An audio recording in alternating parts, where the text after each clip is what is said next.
ഇന്നത്തെ recipe chicken ബിരിയാണിയാണ്. Thalassery style chicken biryani. നമ്മൾ സാധാരണയായി രണ്ട് രീതിയിൽ ഈ ഒരു ചിക്കൻ ബിരിയാണി തയ്യാറാക്കാറുണ്ട്. ചിക്കൻ ഫ്രൈ ചെയ്തിട്ടും ഫ്രൈ ചെയ്യാതെയും. ഞാനിവിടെ ചിക്കൻ ഫ്രൈ ചെയ്യാതെയുള്ള ബിരിയാണിയാണ് കാണിക്കുന്നത്.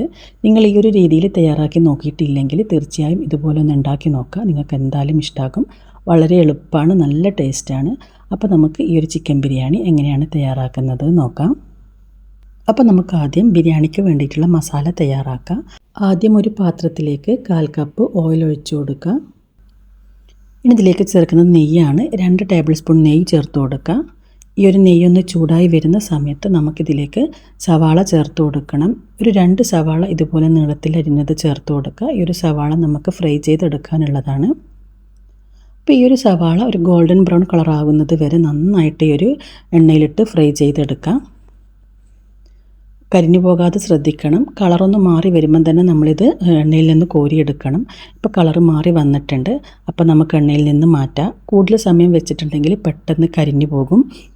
സവാള ഫ്രൈ ചെയ്തെടുത്തതിന് ശേഷം ഒന്ന് കളറ് മാറാനുണ്ട്, ഒന്ന് ഡാർക്കായി വരാനുണ്ട്. അപ്പോൾ അതുകൊണ്ട് തന്നെ കളറ് മാറി വരുന്ന സമയത്ത് തന്നെ എണ്ണയിൽ നിന്ന് മാറ്റാം.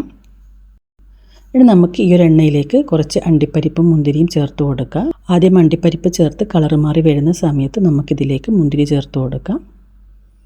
ഈ ഒരു മുന്തിരി ഒന്ന് ഫ്രൈ ചെയ്തതിന് ശേഷം നമുക്കിത് എണ്ണയിൽ നിന്ന് മാറ്റാം. അപ്പോൾ ഞാനിവിടെ അണ്ടിപ്പരിപ്പും മുന്തിരിയും സവാളയെല്ലാം ഇതുപോലെ ഫ്രൈ ചെയ്തെടുത്തിട്ടുണ്ട്. ഞാനിവിടെ 3 സവാള ഇതുപോലെ നീളത്തിൽ അരിഞ്ഞെടുത്തിട്ടുണ്ട്. ഇത് ഈ ഒരു എണ്ണയിലേക്ക് ഇട്ട് കൊടുക്കാം. ഇനി ഒരു സവാള ഒന്ന് വഴറ്റിയെടുക്കണം. സവാള ഒന്ന് സോഫ്റ്റായി വരുന്നത് വരെ വഴറ്റിയെടുക്കാം.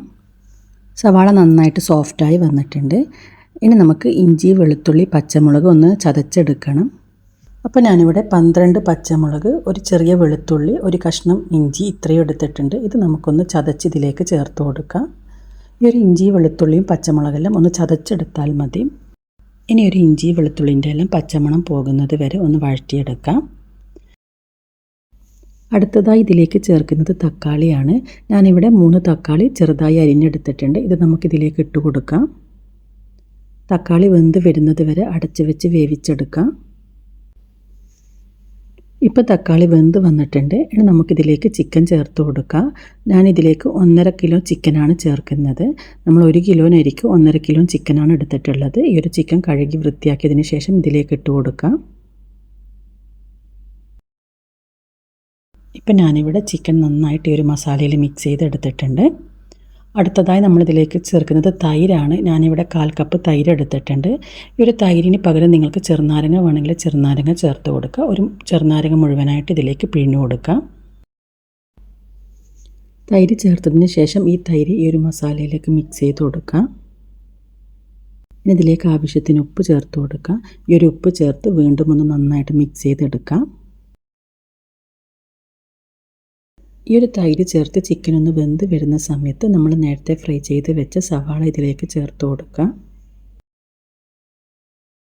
ഈ ഒരു സവാളയിൽ നിന്ന് കുറച്ച് മാറ്റി വെച്ചിട്ട് ബാക്കി മുഴുവനും ഇതിലേക്ക് ചേർത്ത് കൊടുക്കുകയാണ് ചെയ്യുന്നത്. ഒരു ടേബിൾ സ്പൂൺ ഗരം മസാലയും ചേർത്ത് ഇതൊന്ന് മിക്സ് ചെയ്ത് കൊടുക്കുക. അപ്പോൾ ഞാനിവിടെ ഗരം മസാലയും ഫ്രൈ ചെയ്ത സവാളയെല്ലാം മിക്സ് ചെയ്തെടുത്തിട്ടുണ്ട്. ഇനി ഇതിനടച്ച് വെച്ച് ഇതിൻ്റെ ഗ്രേവി ഒന്ന് വറ്റി വരുന്നത് വരെ വേവിച്ചെടുക്കാം. ഇപ്പോൾ ചിക്കൻ വെന്ത് വന്നിട്ടുണ്ട്. ഈ സമയത്ത് ഒരു ടേബിൾ സ്പൂൺ കൂടി നമുക്ക് ഗരം മസാല ചേർത്ത് കൊടുക്കാം. കുറച്ച് മല്ലിയില കൂടി ചേർക്കാം. ഇത്രയും ചേർത്ത് ഇത് അടച്ച് വെച്ച് ഒന്ന് വേവിച്ചെടുക്കാം. ഇതിൽ കുറച്ച് ഗ്രേവി ഉള്ളത് കൊണ്ടാണ് ഞാൻ വീണ്ടും വേവിച്ചെടുക്കുന്നത്. നിങ്ങൾ ഇത് ഗ്രേവിയൊന്നും ഇല്ല, ചിക്കൻ നന്നായിട്ട് വെന്ത് വന്നിട്ടുണ്ടെങ്കിൽ പിന്നെ വേവിച്ചെടുക്കേണ്ട ആവശ്യമില്ല. അപ്പോൾ നമ്മുടെ മസാല ഇവിടെ റെഡി ആയിട്ടുണ്ട്. ഇനി നമുക്ക് ബിരിയാണിക്ക് വേണ്ടിയിട്ടുള്ള നെയ്ച്ചോറ് തയ്യാറാക്കണം.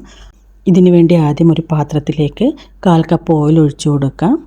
ഇനി ഇതിലേക്ക് 2 ടേബിൾ സ്പൂൺ നെയ്യ് ചേർത്ത് കൊടുക്കാം. നിങ്ങൾക്ക് വേണമെങ്കിൽ ഓയിലിൻ്റെ അളവ് കുറച്ചിട്ട് നെയ്യ് കുറച്ച് കൂടുതൽ ചേർത്ത് കൊടുക്കാം. അപ്പോൾ കുറച്ചും കൂടി ടേസ്റ്റ് ഉണ്ടാകും നമ്മുടെ ചോറിന്. ഇനി നമുക്ക് ഈ ഒരു എണ്ണയിലേക്ക് കുറച്ച് സ്പൈസസ് ചേർക്കണം. ഞാനിവിടെ 6 ഏലക്ക, 8 ഗ്രാമ്പൂ, 2 ബേ ലീഫ്, ചെറിയ കഷ്ണം പട്ട ഇത്രയും എടുത്തിട്ടുണ്ട്. ഇത് ഈ ഒരു എണ്ണയിലേക്ക് ഇട്ട് കൊടുക്കാം. അതിനുശേഷം നമുക്കിതിലേക്ക് ചെറിയൊരു സവാള ചേർത്ത് കൊടുക്കുക. സവാള നീളത്തിൽ അരിഞ്ഞെടുത്തതാണ്. ഈ ഒരു സവാള ഒരുപാട് ഫ്രൈ ചെയ്യേണ്ട ആവശ്യമില്ല, കളറൊന്നും മാറി വരണ്ട. ജസ്റ്റ് ഒന്ന് ഫ്രൈ ആയി വരുമ്പം തന്നെ നമുക്കിതിലേക്ക് അരി ഇട്ട് കൊടുക്കണം. സവാള നന്നായിട്ട് ഫ്രൈ ആയി വന്നിട്ടുണ്ടെങ്കിൽ നമ്മുടെ ചോറിൻ്റെ കളറ് മാറിപ്പോകും. ഈ കാര്യം പ്രത്യേകം ശ്രദ്ധിക്കാം. ഇനി നമുക്കിതിലേക്ക് അരി ചേർത്ത് കൊടുക്കുക.